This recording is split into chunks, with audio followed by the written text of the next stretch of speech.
remember the doctor comes running out and he looks at my face and he goes, "Oh shit." I said, "Oh, what?"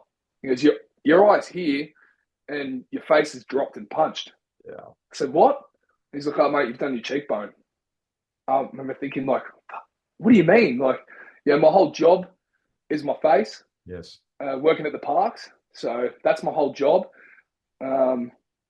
What is this going to mean for surgery wise? Like, I was just went into complete shock. Oh, that's a good one. Different culture, different ideologies. Mental health is really important. Be like I was in my 30s and I had exuberant energy. Definitely be more introspective and be brave in looking. Because I was so consumed by my own suffering and being an alcoholic, in my opinion.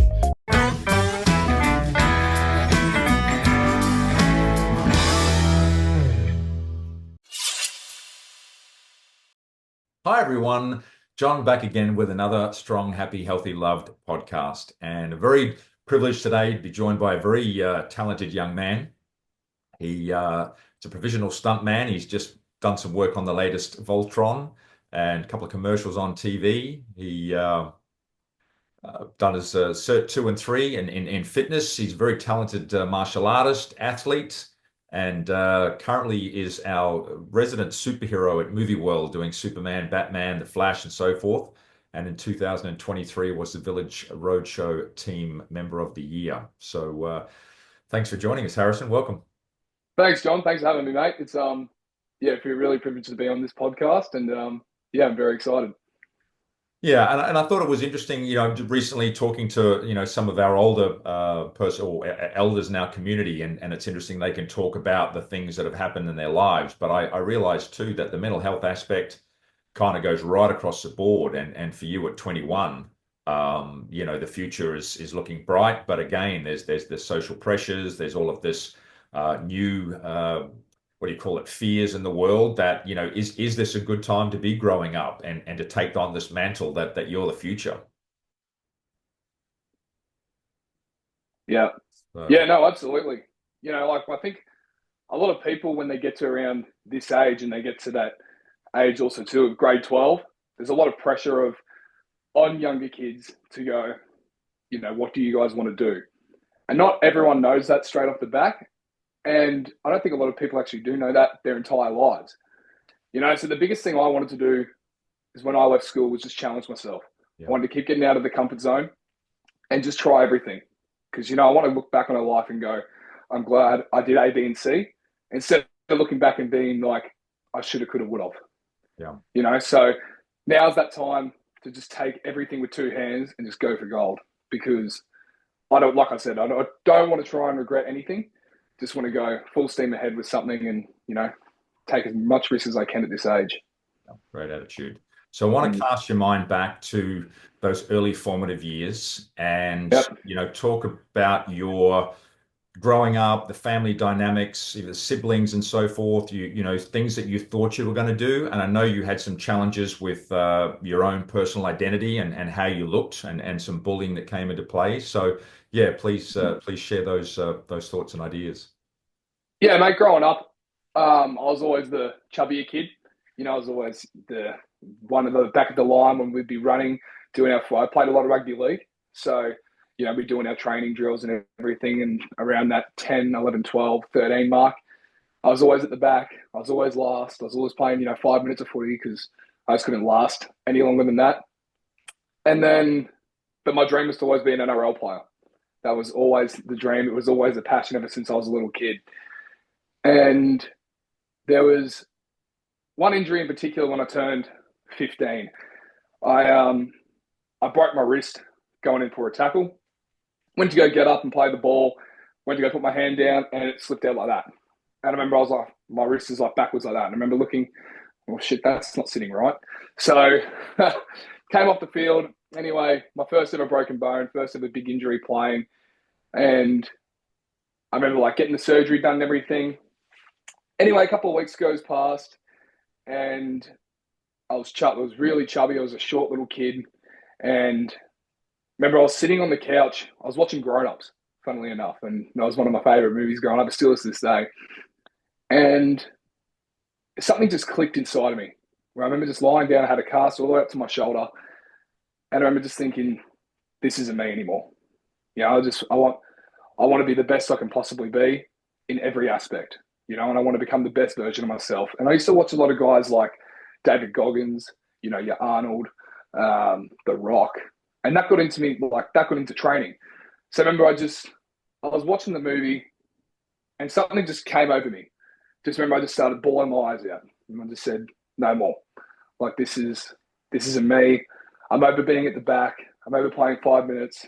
I know I'm meant for more.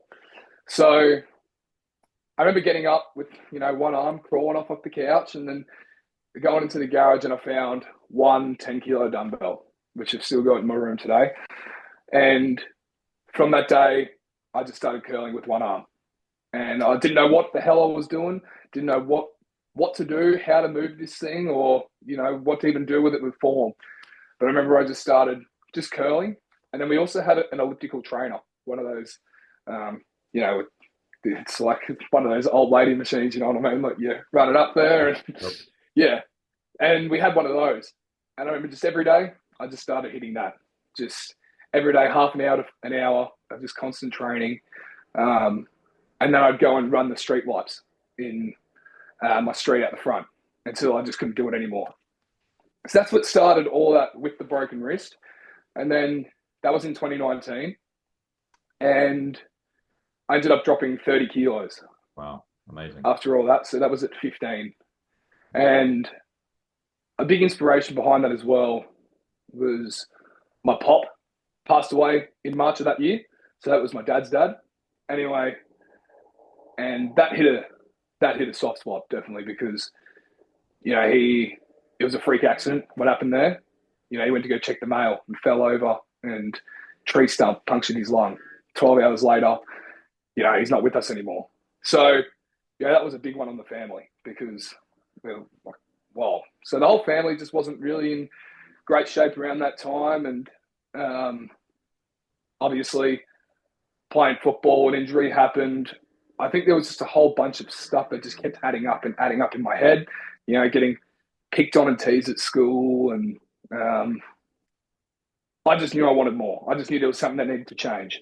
And if I didn't take action then, nothing's going to happen for me. So that's pretty much what started my journey into that. With football, that next year, I went on and played Div 2, and I was looking at around the Div 1 team. Never really had a crack. So I went and played at Nerang Roosters. And my coach, Sonny Parsons, there, he took me under his wing, met him at Jetspack Pines, where the gym journey started for me. And he looked at me one day and he said, "Mate, you look familiar. Do you play footy?" And I said, "Yeah." And he said, "You're at the Hornets, aren't you?" And I said, "Yeah." And he said, "What's your goal?" I said, "Well, I want to get better and just want to keep getting better. I want to play pro one day and I just want to, you know, get to that high standard of playing again." And he said, "Yeah, of course." And he said, "Well, come down for a session at Nerang." And Nerang Roosters in my grade was the best, like the best of the best, you know, 15, all the guys that were playing, they were all, you know, starting to get contracted. They all went to the rugby league schools, Keebra Parks and Palm Beach Currumbins and Marsden. And so, you know, I went to Helensvale. So I wasn't a rugby league school or anything like that. So I remember my first class, like my first training session I rocked up to, I was so nervous and I was so scared because I wasn't like one of those boys. You know what I mean? Like none of my mates were there. And to leave a club that I've grown up with, the Helensvale Hornets, for 5-6 years, to go start brand new just for a little chance, was a big daunting thing. And the first couple of sessions were definitely eye-opening. They moved a lot quicker. They were bigger.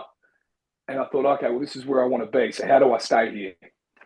And yeah, Sonny ended up being persistent with me to keep my training up, to be a part of the boys, invited me over to dinners and training sessions. And I just felt so welcomed.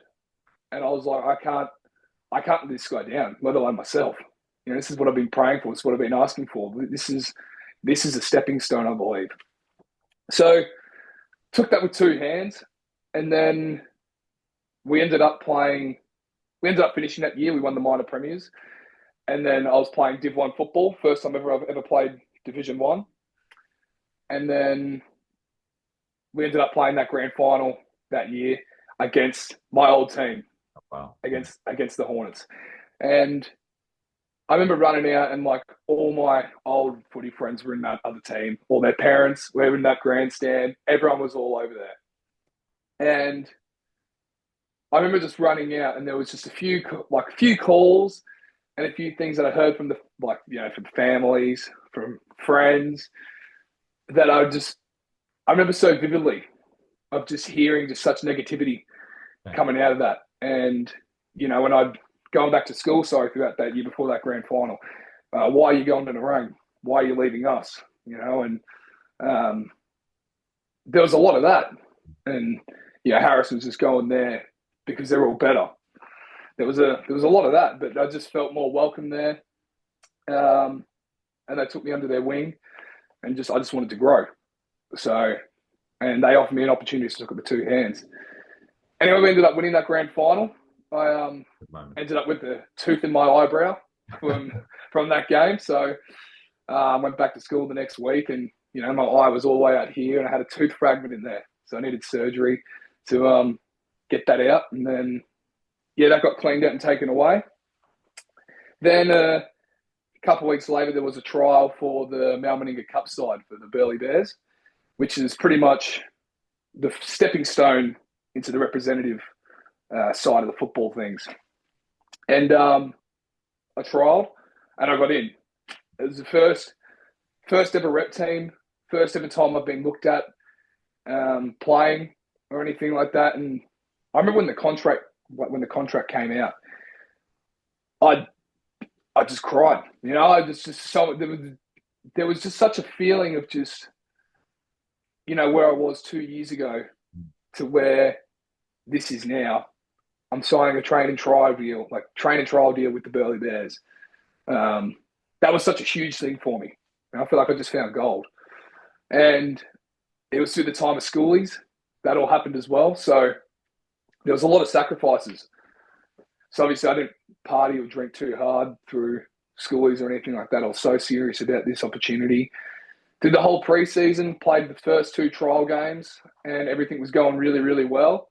And then got a phone call about 2 weeks after the second trial game, just saying that there wasn't enough room for me in the team, and they just got to make some club decisions, what they think is best for the club.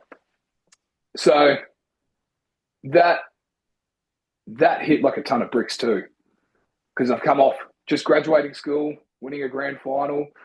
I've now signed with Burleigh Bears. This is a stepping stone now into growing through rugby league. I thought, wow, this is all happening.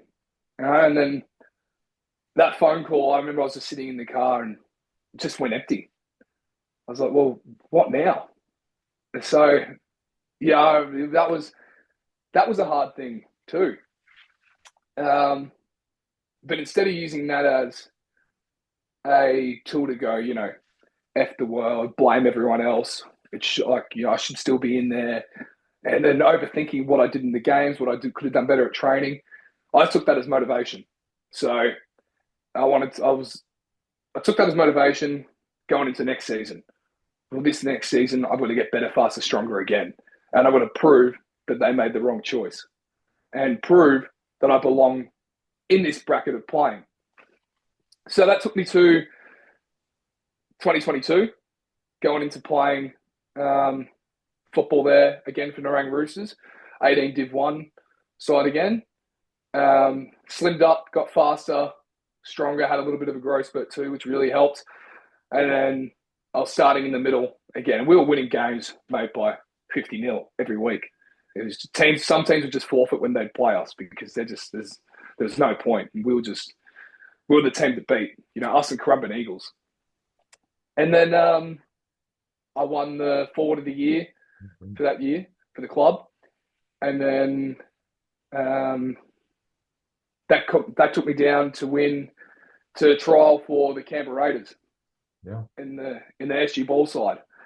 And when you hear that, that was just awesome. Like Canberra Raiders reached out and got to go down there and trial for them. And, that game was one of the best games I think I've ever played in that trial match. I scored 3 tries and didn't miss a tackle. And the coach came up to me at the end of the game and he said that, I played unreal. I was with my mum at the time and he just said to make sure all my contact details are up to scratch, and I'll be hearing from you soon. And so I wrote up a resignation for my job and everything. I was like, oh, wow, this is fantastic. Like I'm going to go do the dream. Yep, it's all happening. Week after, the team list dropped. My name wasn't there. And I remember there was another setback. I remember thinking, well, he just told me. Yeah. That this was going to happen for me. And I remember I just felt gutted. And it was just back to that point where I felt 12 months earlier after getting cut from that Burleigh Bears team. You're like, well, serious? And this is where I found the love for Michael Jordan. He's behind the TV up there. Yeah. He got cut in his freshman year, so he came back and, Exactly. So he got cut. That story, and that's a very well-known story. So, again, I use that as motivation to go, well, okay, there's clearly something that I'm not hitting here. And then that's where I found myself trialling for the Tweed Seagulls, their Colts under-21 side in their Queensland Cup team for the 2023 season, going into trials and everything through there. And then I made that team. And I thought, wow, this is great. So that was about 4 days a week of constant training through pre-season, through the summer, about 4:45 to about 7:45, 8. They were big sessions through pre-season. And at the time, I was working at Movie World. So I got the job at Movie World in March 2022 as a show and ed performer, just after the Burleigh Bears thing happened, actually. That's when I got the job for Greenlit and Flash originally. And then those hours finish at 4 o'clock. So I used to race home after parade's done. So I race back to the green room when the parade's finished, quickly get changed, drop my stuff into wardrobe, and then I'd sprint down the highway to get down to Tweed. And I always made it around 4:45. So I did that for about a good couple of months. That was about 4 months, 5 months of just constantly doing that. And then the Narang Roosters didn't have a team going into the 2023 season, purely because Sonny wasn't coaching anymore. His son didn't play anymore. So everyone went off and did their own thing. There was blokes who went down to Sydney, blokes who went up north, guys that went over down to Melbourne. Just everyone went off and did their own path and everything like that. And then, so I went and played for Southport Tigers. Under Greg Bird, used to play for Australia, the Blues and everything like that. And he was mentoring me too. And, mate, I was on such a... player in his time, yeah. Mate, he was great. And I thought, well, this is an ex-NRL legend, coaching me. I'm going to take this. And then, playing really good footy. And then June 11, 2023, going for a tackle and then busted this cheek. So in a head clash. And that required a full face reconstruction, plastic surgeon. There's 4 screws and 2 plates all built in there now. And at the time, I didn't think anything of it, like it was going to be so severe. I knew when I got hit that something wasn't right, but I just thought I was a bit concussed. Yeah, and I got up and I remember the doctor comes running out and he looks at my face and he goes, "Oh, shit." I said, "Oh, what?" He goes, your eye's here and your face is dropped and punched. Yeah. I said, "What?" He's like, "Oh, mate, you've done your cheekbone." I remember thinking, like, what do you mean? Like, my whole job is my face. Yes. Working at the parks. So that's my whole job. What is this going to mean for surgery-wise? Like, I was just went into complete shock. I remember looking over at Mum and Dad. It was Dad's birthday, funny enough. I remember looking at them over in the crowd, and I'm pointing, just going, it's not good. And I get my bag from the locker and go over and see Mum. And she's like, "Oh, we're going to hospital." Then, 2 weeks later, I had the face surgery redone. And then I remember waking up from that and checking my phone just to see who would reach out, just to see who would be there. And There wasn't a phone call. There wasn't a text, a voicemail, an email from anyone. And I remember thinking, it doesn't matter how much you can rely on people or anything like that. It always comes down to you, and you're going to be there for you in these toughest times. So, and mate, that was gutted with that, because the phone went quiet with football. There wasn't a phone call saying, hey, mate, when you're better, you're back. There was none of that. And I remember thinking, well, shit, what is it now? What do I do now? So that put me on that. After that surgery, I was out of work for about 3 months. I was on a soft food diet for 12 weeks. So 3 months again. And so I was living off tuna and noodles for that amount of time. I remember thinking, oh, this is torture. I don't know if I can put my body through that again. Something like that. Missed out on work, missed out on money. So I remember that was when the turning point was, well, instead of why did this happen to me, this could be a sign to try something new. And that's where the stunt side of things started to kick in. So, yeah, that was only about literally just under 2 years ago. All that unfolded and that realization happened. So, yeah. I want to get to the stunt side of things, but just sort of disseminating, obviously incredible story. Thank you for sharing, obviously that's the right, highs and lows. And, what did you find, through all of those experiences, obviously at 15 and, the self-identity, you break your wrist, right? Which then pivots you, and seemingly the highs and the lows, you get your dream, and then that's as far as you go. And then it segues and takes you down another path. And it's interesting at this age, you've had a lot of maybe more experiences than a lot of people in their 30s and 40s to follow, and smashed in face and facial reconstruction. What did you find, in those dark times, as you found, sometimes there's no one there but you. What was your go-to? Was it music? Was it reading books? Did you, follow somebody's kind of inspiration? What was those keys? Yeah, it was more the gym than anything. That was always my saving grace. And obviously, and superhero movies. I've obviously got a massive love for it, and that's what I do for a job, and I always connected with, those sort of stories that they always got me through. Like, I just always found them so inspirational, like with Batman being alone. I always drew myself to that. Superman being a symbol for hope. Even though you're an outcast, and so I always found those guys, but also too, your David Goggins, like I said before, The Rock, Arnold, Ronnie Coleman, Jay Cutler, all those guys speak the same things. It's you versus you, and if you're not happy with the guy in the mirror looking back at you, you have to change. So I just tried to really not rely on short dopamine things of attention or of, whatever it could be, partying, socializing. I just said, well, if this is not happy first, I can't enjoy those things as best as I can, because that's just fake temporary stuff covering the sadness and the unhappiness within me. So that's when I knew, well, it's just the time to get in the best shape I possibly can, try and focus myself on a new focus and a new goal, which was stunts and training, and then just keep taking risks. Well, okay, let's just see. If this doesn't work, let's try this. Well, if that doesn't work, let's try this. Well, I want to get better in this department, so I'm going to get better here. So that's sort of what got me through. Yeah. A lot of it was just staying uncomfortable. Because we were talking before, the story of your mum when she was very heavily pregnant 2 weeks before you were born. She tripped and fell down the stairs and broke her ankle. Yeah.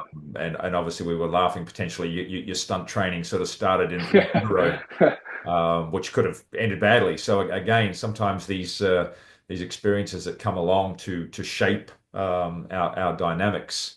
But seemingly, you've got a good level ahead on you, the maturity. And I take part of that as the family. you've had good family around you and support, and even though Definitely. sometimes in those dark times, it's nice to rely on those important role models in our Mm, life. So I know your dad's been a really great role model. I've he met has. it's through his role of head of entertainment, Yeah. but still, sometimes you can feel in the shadows. I guess you've always felt like maybe to forge your own path and step out. And I Mm, guess stunts is one of those ones where with the league, that body control, taking the hits, it's not always people go, oh, that'd be great to be a stuntman, but it can be quite painful. The yeah. training, the repetition. How do you find, or what was your kind of introduction? Firstly, was that through movie world, meeting the right people? It was. Yeah. So that's when I first went for Green Lantern and Flash, Yep. and those roles are a combat stage role. So for any of the hero roles, you need some stage combat experience. I did karate when I was like 8 years old. I used to do sparring and all that, but when I was really, really little. So obviously that was pretty much all out of the window when I went up for the audition. I was a footy kid. I wasn't a fighter. I wasn't a stunty. You couldn't tell me to fall over and not hurt yourself and get back up. I didn't know how to do that. And shoulder rolls and barrel rolls. To me, that just sounds like another language. Yeah. So at the time, and it was the flight supervisor, Jason Halloran. You'd probably be familiar with him. Okay.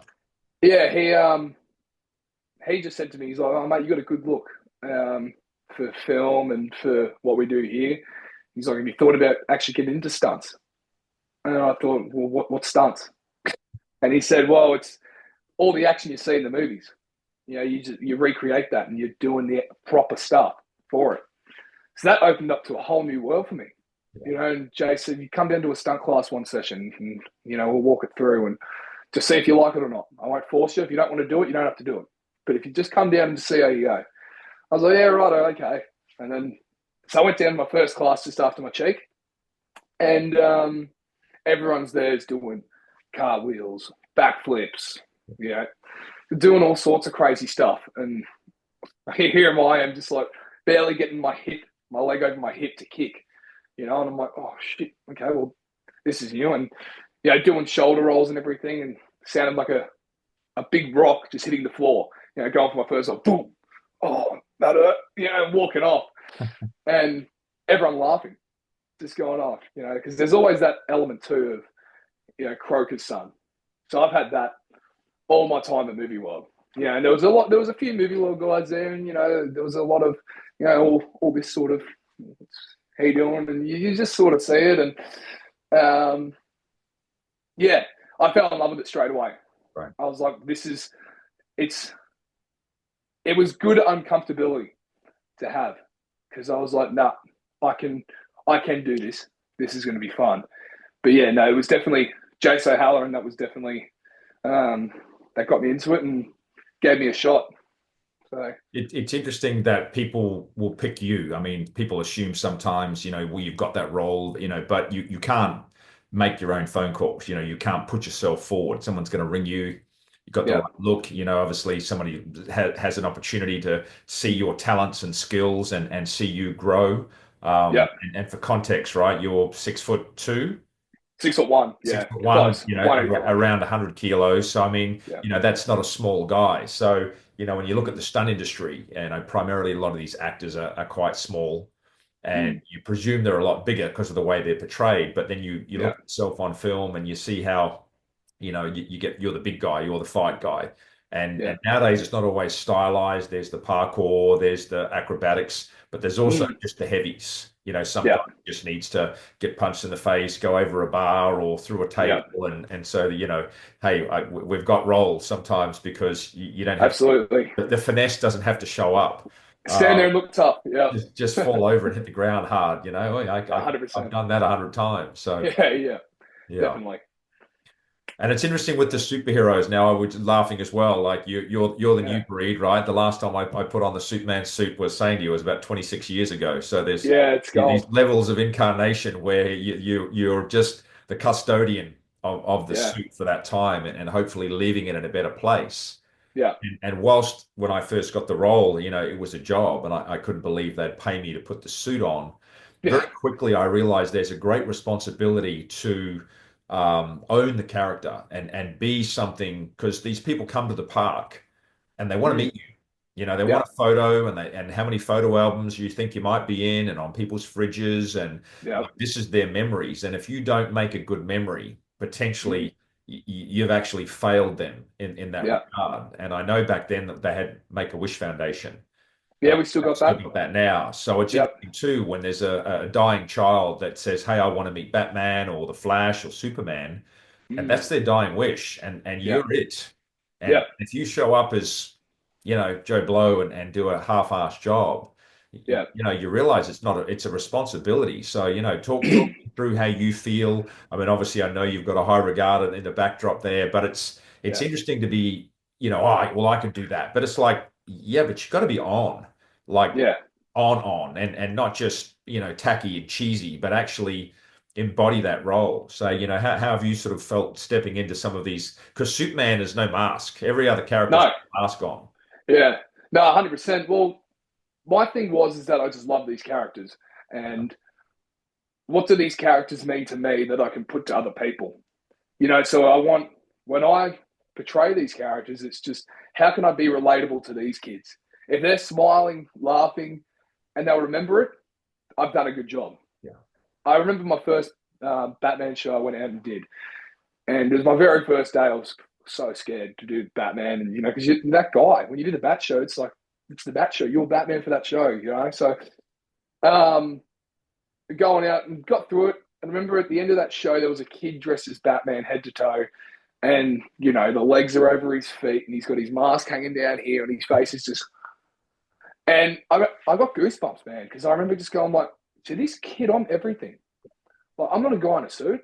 To this kid, that's Batman, and like you get people that come into the park and fully grown men that'll come in and show you their Batman tattoos and show you the collections they've got at home and show you comics that they had as kids.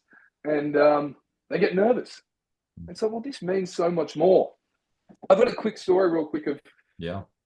a white Christmas one year I did. So running around, friends with Tiny the Elf. So, and we went in and did a elf club experience. So that's pretty much where the kids come in, they learn how to become an elf in the North Pole, and then they run up the parade at the end. And, they start the parade for everyone. That's the highlight of the thing. Anyway, before we did that, we play like some elf games and everything. And there was this one boy that came in. I'm pretty sure his name was Max. I can't remember off the top of my head. Only young, maybe about 8. Anyway, he was terminally ill and couldn't talk, non-verbal, in the wheelchair, and his family just gave me a pre-warning just as the start, just saying, hey, mate, just letting you know that this could be and probably will be my son's last Christmas. I remember thinking, like, how does one take that?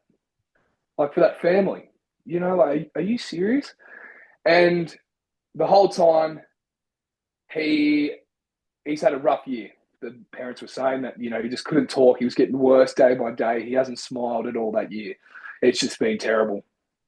The whole time he was in Elf Club, from the moment he walked in and started, the biggest smile cracked on his face. And all the parents were crying. And I just tried to ignore that because I'm just going to make this focus just about this boy. We played games, the whole thing. We carried him up the parade and we did the parade. Anyway, and he put his arms out to me at the end of the night for a cuddle and to pick him up for the photo.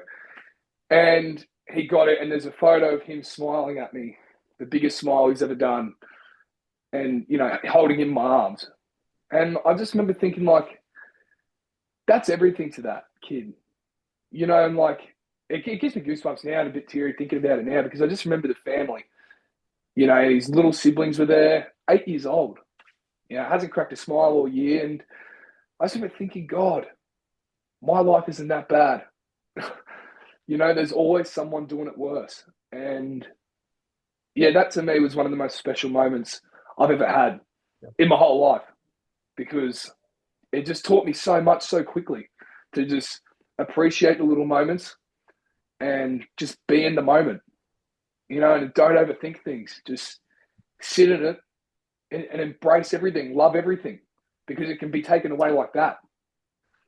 So Well, as you yeah, said, breaking wrists and getting your face smashed, it's those loving kindnesses that instant yeah, that you don't have to just showing up, yeah, vibrational, showing love, showing support.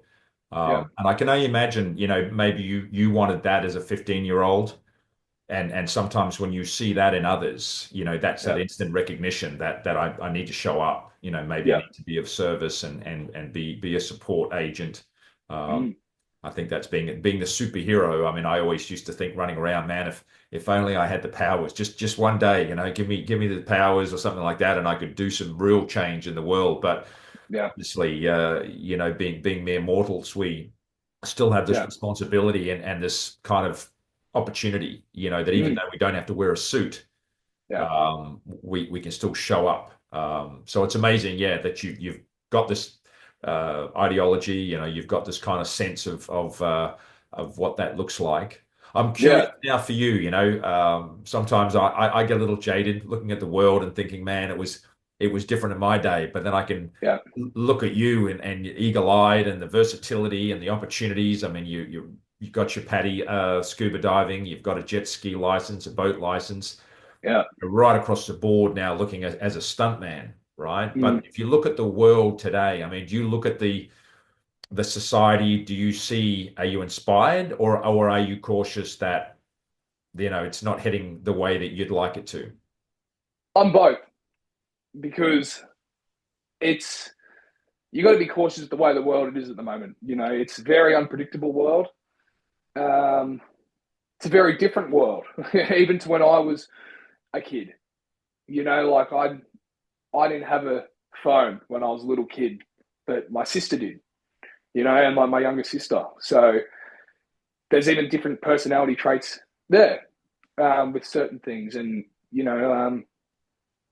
but it also inspires me to try and lead as a good example for the youth, um, because this world does promote a lot of entitlement throughout our younger people coming through, a lot of victimhood as well, a lot of people, saying, why me, why me, why me, instead of trying to fix things as per se, to take some accountability and responsibility to go, okay, that didn't work. What do I need to do to change? Instead of going, okay, that didn't work, I blame you. Like, you did this to me. No, that's it, I'm done, and walking off. There's that sense. I've found there's a lot of that in the world at the moment too. So like I said, there's good and bad in everything, mate. And there's still a lot of good people in this world.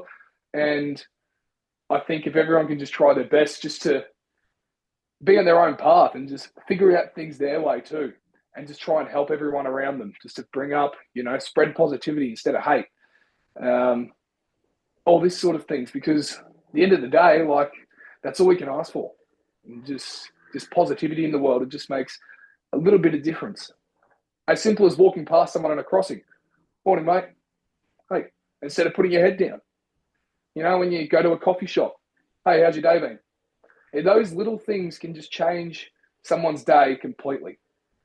And yeah, just general matters and everything can just go a long way. And I think if we could have a lot more of that in the world, especially in the people coming through, our younger youth, would see a big difference.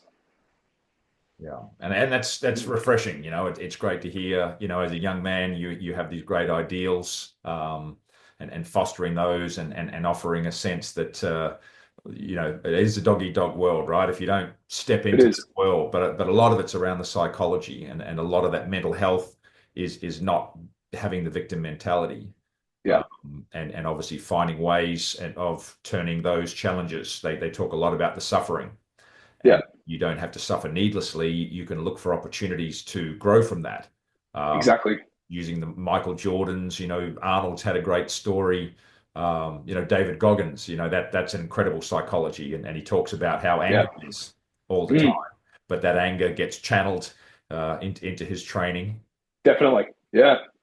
Do you find yourself you're more of the David Goggins, or are you more of the sense that I'll do what I need to do until it serves no purpose anymore? Yeah, I think I've got a lot of that Goggins, I believe, within me. Once I set myself to a goal and a task, I need to hit it. And if I don't, I feel like I've failed. So it's like, every day I try and set little goals that are just uncomfortable that not everyone would do in the day. For instance, I hate waking up in the morning. I hate it. I'd love to sleep until 11 o'clock every day. But I get up at 5:30 every morning purely because I hate doing it, to go to the gym. And that way I know that I've done that task. The big thing of the day's done. What have you done? You've made your bed. You're up at 5:30. You've gone to the gym. Now it's time to work. So you've accomplished, a handful of different things. Why people haven't even woken up yet. So I try and smash out those little wins as early as possible. Just to try and keep getting better every day and build discipline and everything. Amazing. Yeah. I mean, again, refreshing. I mean, obviously there are those people who want it, who are prepared to go out and get it. And seemingly, when you've come from adversity and once you get a taste of that, and potentially, people might think that you've been handed that or in some way it's gifted to you. But I'm sure in a lot of ways that it's probably not gifted to you because you are, from that kind of experience that you're going to have to work twice as hard to prove yourself. Yeah. And I'm sure you relish that. So. Yeah, no, and everyone's always quick to judge too. It's just when you look at someone's car, for instance, and they've done it, and you look at it and be like, well, look at this guy because he thinks he's this because he drives this. Well, what's he done to get himself there? People in shape they're always the first people to get criticised. Well, look at this guy with his chest out. Well, it's like, yeah, but he trains every day and looks after himself. You can do that too. These are the things that people don't see. They're just so small-minded. It's instead of pissing on people that are like that, you should be asking questions. Because I wasn't always this big, confident guy that would, confidently do a stunt show with 2 buttons undone or go play a superhero for a job. That wasn't me 6 years ago. Now, I was a kid that would wear jackets in the middle of summer because I didn't want anyone to see my nipples through my shirt.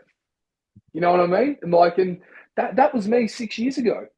But I just knew I wanted to change because I would look at people that had those things and go, well, how do I get like that guy? I'll ask him. And I think the biggest thing too is just never stop learning and don't close your mind off to things. Always be open. Learn from older people that have done it. Instead of going, oh God, I wish I could drive that. Well, how do I learn to drive that? With stunts, I want to work in movies. Well, how do you get to do that? Well, Jace, what's stunts? Tell me about it. What do I need to do? Okay, well, once you have the dream, you need a plan. Once you plan it out, take action. And, I like that on through social medias and stuff like that. And that's always stuck with me. It's no good just leaving a dream on the pillow. Write a plan. And once the plan's done, take action. And I think that's where a lot of people as well will find themselves in anxious places or depressive places because they don't have a plan of what they want to do. They're just sort of going, well, I don't know what to do. Well, it just starts with just that leap of faith. I've always thought about playing AFL. Well, go sign up to a local AFL field. Try it. If you hate it in a month, don't do it anymore. Try something else. So, and that's how I always look at life now too, in just that regard as well. Yeah, it just goes back to that taking the risk thing and just getting out of this and just trusting, this. Well, so, I mean, at this age, right, you're very inspiring and if I try to tell, some young people that, that was back in your day and things are different, but you're right here, right now. And I'm sure, younger guys or girls are looking at you and saying, well, hey, like I said, 6 years is a long time to make that difference. And you've answered some of those questions about opportunities and things to change. So, as a question, if you do had some wisdom for a 15 or 16-year-old, they're a little awkward. They haven't quite grown into their body. They might carry more adipose tissue than they might like. Yeah.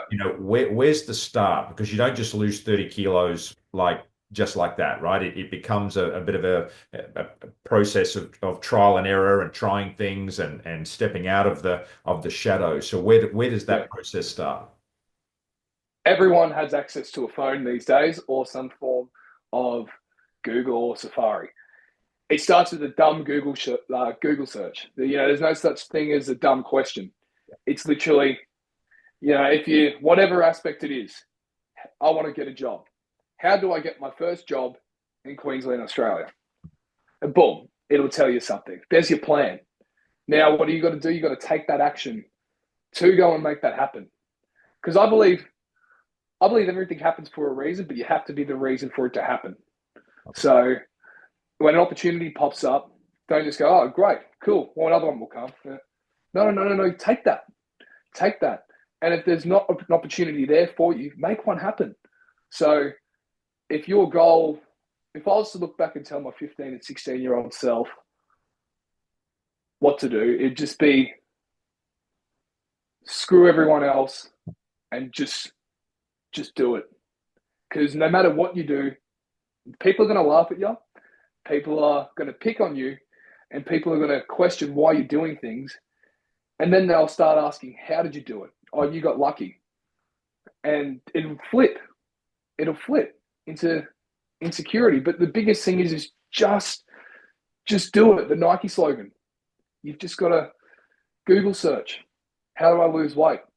Okay, stop eating chocolates. Stop drinking soft drinks. Drink more water. Eat more eggs. Calorie deficit. And follow that.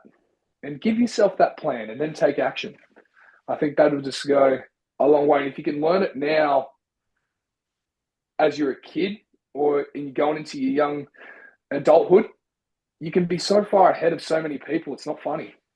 It's just, that's what I keep telling myself anyway. And that's what helps me get through. But like I said, everyone's different. And a lot of people don't have the same amount of self-confidence as the guy standing next to them. So it's a very personal journey, but I think it literally all just starts with a simple Google search or asking someone, hey, how did you do this? Yeah, that'll just go a long way. Sorry. The message is coming through. I love it. Yeah, no, it was just my phone. That's all. Yeah. No, brilliant, mate. Great advice. And yeah, it is very personal. And sometimes to turn those dark times into something positive is very challenging. It's not a one size fits all, or that everyone can follow that. And unfortunately, a lot of people fall by the wayside, get lost in that process of being enough, looking for someone to tell them, that they're proud of them or giving them permissions. So yeah, amazing that you have found yourself on this path. That's certainly the hero's journey. So you don't need to wear a suit in order to be a hero. I think you're an amazing young man, and wonderful to see that your future looks very bright. Look forward to seeing you out on the big screen and continue to inspire, a lot of kids, a lot of people, and making that difference. I think the saying is that, be the change you want to see in the world. So that's I feel a little refreshed that someone like you is coming through and sets the tone for those around. Yeah. No, thank you, mate. And that's all I want to do. If I can just be a voice to one person, I've made a difference. And I'm not after to change the whole world. I'm not after to change anyone else. It's just me. And if you want to ask and if you want to come with me, sure. But yeah, it's just that personal development that a lot of people will naturally find themselves, I think. Yeah. So thank you. I really appreciate all your words of inspiration and your content. It's amazing. I think there's a lot of good words of wisdom in there for people to take away. So thank you for joining. Hope so, mate. Yeah. No, John, thank you very much for your time, mate. It's been a good chat, and I love talking to like-minded people. And I'm more than happy to do any of these. So it's honored to be a part of it, mate. Thank you very much. Brilliant, mate. Thank you for being part of the Strong, Happy, Healthy Love podcast. Please like and subscribe if you want to see more content, and please leave a comment down below. I'd like to thank Harrison Croaker for joining us. Thank you, John. Young Superman in the making. We'll look forward to seeing you cracking on for many more years, my friend. Thank you, John, and thank you for everyone in the Strong, Happy, Healthy, Loved. Please like and subscribe. It's all a part of a great cause, and John and Carl, they are two great gentlemen who've each got a very impressive story behind them. So it's a great thing to be a part of, and I can't wait to see more in the future. Cool. Thanks, Harrison. All right, folks. Thank you, John. And others, and we'll see you on the next one. Much love.